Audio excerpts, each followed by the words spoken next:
kudzu vine. It's probably one of Appalachia's biggest plagues.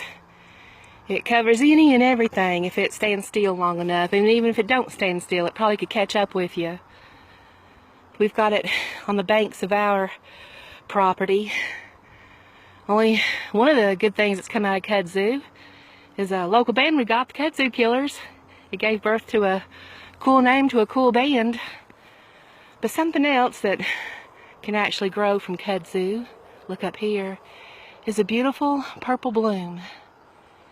And the end of July through about mid-September, kudzu will bloom.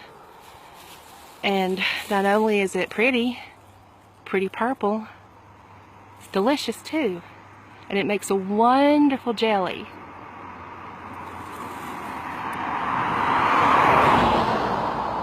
And they grow profusely on the vines, as you can see. And I'm out today on this second day of September, cutting the bloom off, because me and Mama are getting ready to make a batch of kudzu jelly.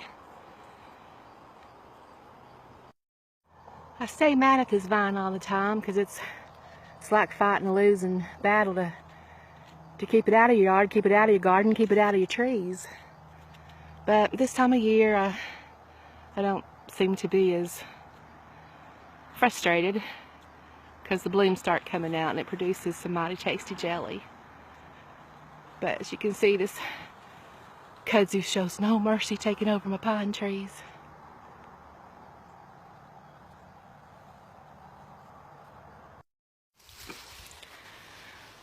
The temperature is just so wonderful today that I'm enjoying working outside. Actually, I'm working in my garden a little bit and getting some fall plants in the ground, like red cabbage, winter cabbage, some collards and broccoli and cauliflower. But what I want to do now is this kudzu that always grows fiercely in our yard. I'm getting the bloom off, because I'm going to make some kudzu jelly tomorrow. I'm going to reach up. If I'm talking weird, it's because I got a knife in my mouth. But this bloom, it's a purplish bloom that comes off of kudzu. And it takes about 4 cups of this bloom to make a really good, delicious jelly. And that's what we'll do tomorrow after church, because we're getting ready for the Pine Mountain Fair date in another... okay, I got the knife out of my mouth so I could speak English. Getting ready for the Pine Mountain Fair Day at Pine Mountain Settlement School next Saturday. I'm going to have some kudzu jelly ready. But I want to pull a lot of this vine out that's growing up in my pine trees. Get the purple bloom picked. If I can zoom in on it here, you can see it's a lovely bloom. I'm having a hard time focusing in on it. There you go. And it takes about 4 cups. And tomorrow I'll maybe do a live video about making kudzu jelly here in Harlan County. Y'all have a good Saturday and enjoy this wonderful change in season temperatures that we're having.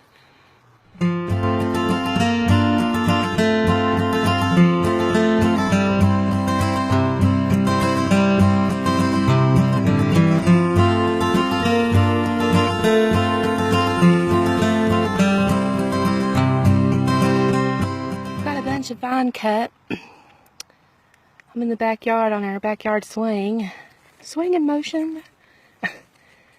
Getting ready to cut the bloom off, put the bloom in the bag, and then we've got to boil the bloom, and after we boil it, refrigerate it for overnight, and then tomorrow we can start making Appalachian tradition of kudzu jelly.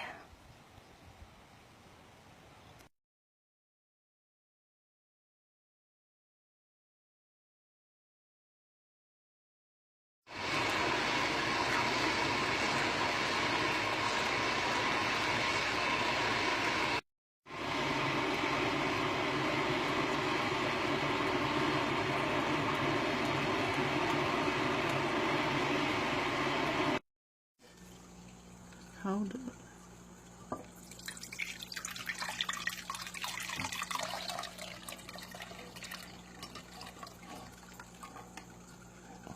The kudzu blooms was boiled boiling water and then refrigerated for how many hours? Overnight. Refrigerated for overnight. And now we're straining the Kudzu Bloom, which was purple, but now kind of a flesh tone. And it's the juice that goes into the jelly, right? Kudzu jelly.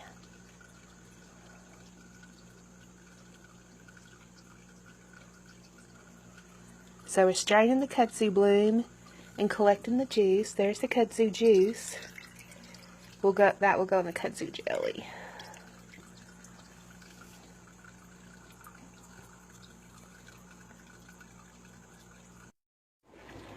Once the kudzu juice comes to a boil, that's when you add how many cups of sugar? 5. Mama says 5 cups of sugar. Gradually add the sugar into your kudzu concoction. We ready? Here comes the sugar.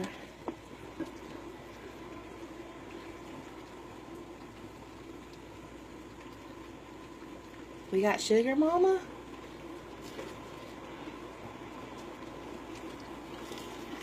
There we go.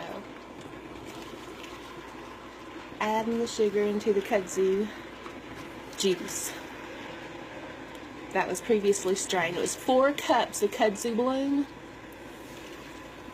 boiled in water and then set in the refrigerator overnight, and then strained for 4 cups of kudzu juice, to which we added sugar gel and lemon juice. And now with it coming to a boil, we've got 4 cups of sugar, 5 cups of sugar. And while Mom's stirring that, our jars are still steaming.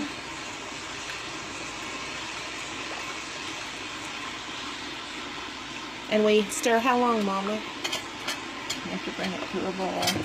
Bring it back to a boil And boil for 2 minutes. Boil for 2 minutes, and then it's ready to put in the jars, right?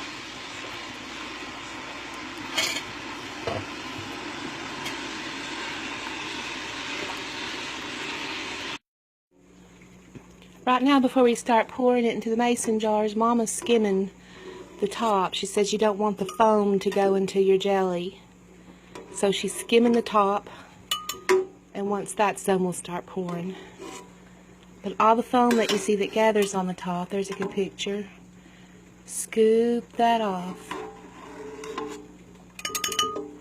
And then when all the foam is scooped off, you're ready to pour.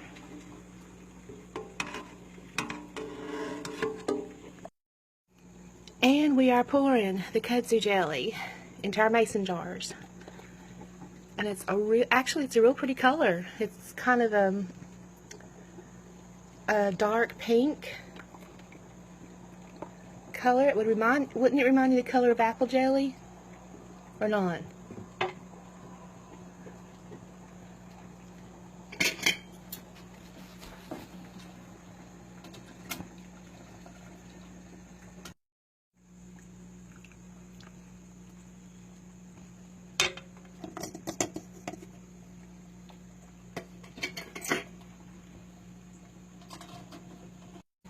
And there we have our first jar of kudzu jelly, and it's actually a pretty dark pink, kind of light reddish color. It would almost remind you of what strawberry jam looks like. But there's our first kudzu jelly jar.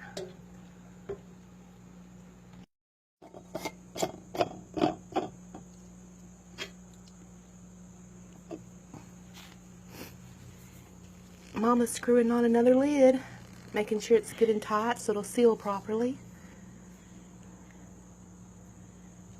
Checking to see if it's leaking. If it leaks, it won't seal. And we need, for it to seal, it's where we hear those pops later, to make sure the jelly is preserved properly.